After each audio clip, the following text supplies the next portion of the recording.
ഇന്ന് തന്നെ ഡൗൺലോഡ് ചെയ്യൂ. കാണൂ നിങ്ങളുടെ ഫേവറേറ്റ് ഷോസ്.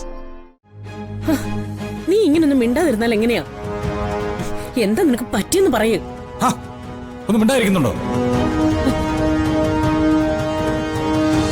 അറ്റ്ലീസ്റ്റ് ഒരു 5 minutes എങ്കിലും എന്നോട് സ്പെൻഡ് ചെയ്യും. ഞാൻ വരില്ല. എന്നെ അന്വേഷിച്ച് ഇവിടേക്ക് വരാനും പാടില്ല. എന്താ എന്നെ ഭീഷണിപ്പെടുത്തുകയാണോ? അതെ, കണിമംഗലത്തിന്റെ കാര്യത്തില്, കണിമംഗലത്തിന്റെ ഓഫീസ് കാര്യങ്ങളില് നിങ്ങൾക്കുള്ള പോലത്തെ അധികാരം ഞാൻ ജോലി ചെയ്യുന്ന മ്യൂസിക് സ്കൂളിന്റെ കാര്യത്തില് എനിക്കുണ്ട്. ഇവിടെ ഞാൻ ഒരാളെ കാണണ്ടാന്ന് തീരുമാനിച്ചാ അത് നടക്കും. എടോ, ഇത്രയ്ക്ക് വാശി കാണിക്കാനായിട്ട് ഞാൻ എന്ത് തെറ്റാ ചെയ്തേ? എന്നോടൊന്നും ചോദിക്കരുത്. എനിക്കിതിന് മറുപടി പറയാനില്ല. വരുൺ, ഇനി എനിക്ക് ഫോൺ ചെയ്യരുത്. താൻ എന്നെ പൂർണ്ണമായിട്ട് ഒഴിവാക്കാണോ? ആണോ രാധികെ? എന്നെന്തിനിങ്ങനെ വിഷമിപ്പിക്കുന്നെ? എനിക്ക് ഒരു കാര്യം താല്പര്യമില്ലെന്ന് പറഞ്ഞാ അത് മനസ്സിലാക്കാൻ ശ്രമിക്കേ. വരുൺ, ഫോൺ വെച്ചോളൂ. രാധികെ, വേണ്ട, എനിക്കിനി ഒന്നും കേൾക്കണ്ട.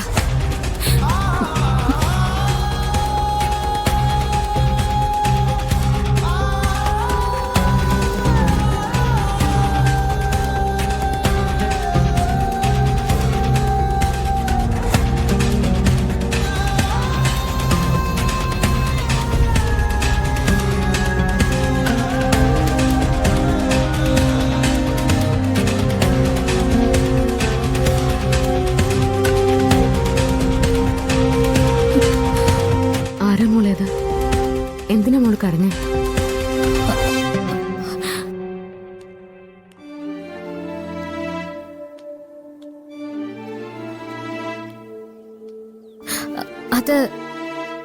അത് നല്ല തലവേദനയായിരുന്നു. ഞാൻ വിളിച്ചത് വീടിനടുത്തുള്ള ഒരാളാ. അയാളുടെ കുഞ്ഞിനെ നൃത്തം പഠിപ്പിക്കാൻ പറ്റുമോന്ന് ചോദിച്ചു. ഇല്ലെന്ന് ഞാൻ പറഞ്ഞു. ഇവിടെ തിരക്കുള്ളതല്ലേ മാഡം. എന്നെ പിന്നെയും നിർബന്ധിച്ചപ്പോ ഞാൻ വിളിക്കല്ലേന്ന് പറഞ്ഞു.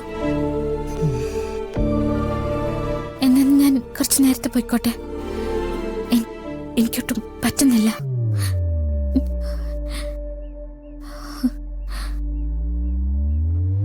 മനസ്സ് പൊള്ളിയ പുറത്തറിയില്ലല്ലോ. പോണോന്ന് നിർബന്ധമാണെങ്കിൽ മോള് പൊയ്ക്കോളൂ.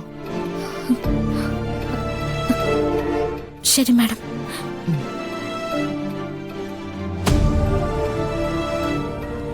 മോളെ നിന്നേ.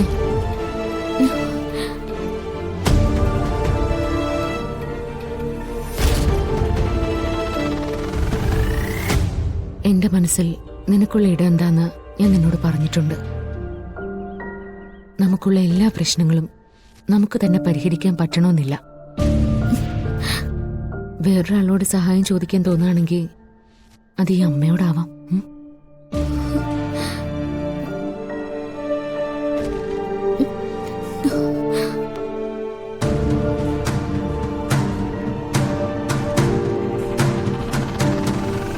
വരുണിനോടാണ് അവൾ ഫോണിൽ സംസാരിച്ചത്. എന്തോ ഒരു പ്രശ്നം അവർക്കിടയിലുണ്ട്. എപ്പോഴെങ്കിലും അതൊന്ന് ചോദിച്ചറിയണം.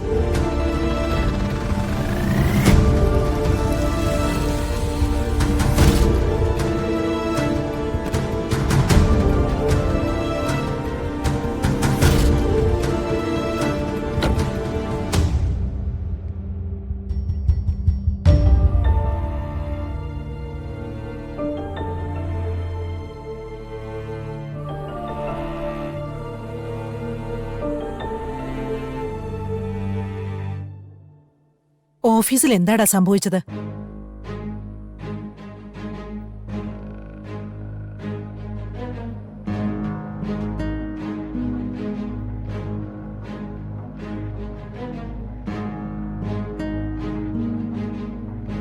ചോദിച്ചു കേട്ടില്ലേ? ആ SK ഗ്രൂപ്പിന്റെ ആളുകൾ അച്ഛനെ വിളിച്ചിരുന്നു. അച്ഛൻ നല്ല ദേഷ്യത്തിലാ. എന്തു പറ്റിയടാ നിനക്ക്? ബിസിനസിന്റെ കാര്യത്തില് ഒരു വിട്ടുവീഴ്ചയും വരുത്താത്തതാണല്ലോ.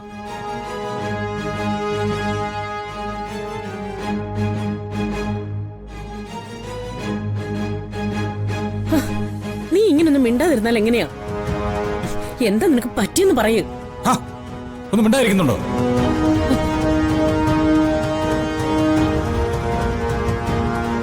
എല്ലാവർക്കും അറിയേണ്ടത് എനിക്കെന്ത് സംഭവിച്ചെന്നുള്ളതല്ലേ? എന്റെ മനസ്സിൽ തീയിടുന്നവർ തന്നെ അത്തരം ചോദ്യങ്ങൾ എന്നോട് ചോദിക്കരുത്. കമ്പനി മീറ്റിംഗുകളിൽ എങ്ങനെ പെർഫോം ചെയ്യണമെന്ന് നിങ്ങൾ ആരും എന്നെ പഠിപ്പിക്കണ്ട. എനിക്കറിയാം എന്ത് ചെയ്യണമെന്നുള്ളത്. ചിലപ്പോ ബിസിനസ് നടക്കും, ചിലപ്പോ നടന്നില്ല എന്ന് വരും. അതിനുവേണ്ടി അല്ലല്ലോ കമ്പനി കാര്യങ്ങൾ നിന്നെ ഏൽപ്പിച്ചിരിക്കുന്നത്. എന്നേക്കാൾ കാര്യക്ഷമതയോടുകൂടി കാര്യങ്ങൾ ചെയ്യുമെന്നുള്ള ഉറച്ച വിശ്വാസം കൊണ്ടാ മറ്റൊന്നും നോക്കാതെ കാര്യങ്ങൾ നിന്നെ ഏൽപ്പിച്ചത്. എന്നിട്ടിപ്പോ എന്താ സംഭവിച്ചത്? എന്താ ഉണ്ടായത്? അച്ഛാ, അവര് വെറുതെ മീറ്റിംഗിന് പുറത്തുള്ള കാര്യങ്ങളൊക്കെ ചോദിച്ചത്. വേണ്ട, മീറ്റിംഗിന്റെ ഡീറ്റെയിൽസ് ഒക്കെ എനിക്കറിയാം. മുമ്പിൽ വന്നിരുന്നവരോട് നേരെ ചൊവ്വേ സംസാരിക്കാൻ പോലും നിനക്ക് പറ്റുന്നുണ്ടായിരുന്നില്ല. ഇത്രമാത്രം എന്തായിരുന്നു നിന്റെ ചിന്ത? സോറി. ഒരു സോറി കൊണ്ട് തീരുന്നതല്ലല്ലോ സംഭവിച്ച നഷ്ടം. SK ഗ്രൂപ്പുകാർ എത്രയോ കാലമായി നമ്മളുമായിട്ട് കണക്റ്റഡ് ആണ്. അവർക്ക് ബിസിനസ് രംഗത്തുള്ള സ്ഥാനവും നിനക്കറിയാം. എന്നിട്ട് അവരെ അപമാനിച്ച് നീ ഇറങ്ങിപ്പോവുക എന്ന് പറഞ്ഞാൽ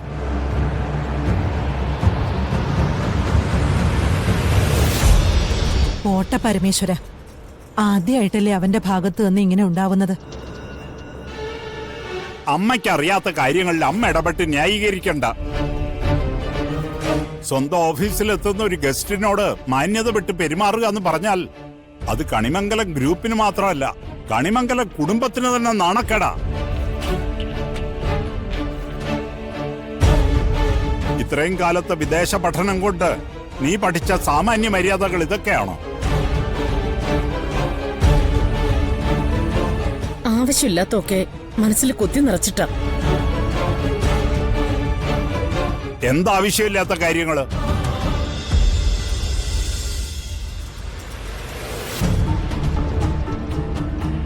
ഇവിടെ അങ്ങനെ വല്ല കാര്യമുണ്ടോ പത്മിനി?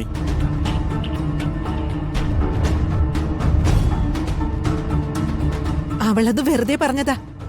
നീ അതിന് ചോദ്യം ചെയ്യാൻ നിൽക്കണ്ട.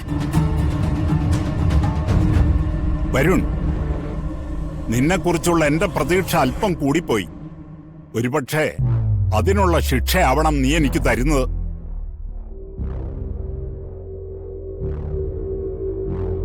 ഞാൻ എന്റെ അനുജനെ വിശ്വസിച്ചില്ല, അവന്റെ മകനെ വിശ്വസിച്ചില്ല. പകരം മുഴുവൻ വിശ്വാസവും നിന്റെ മേലായിരുന്നു.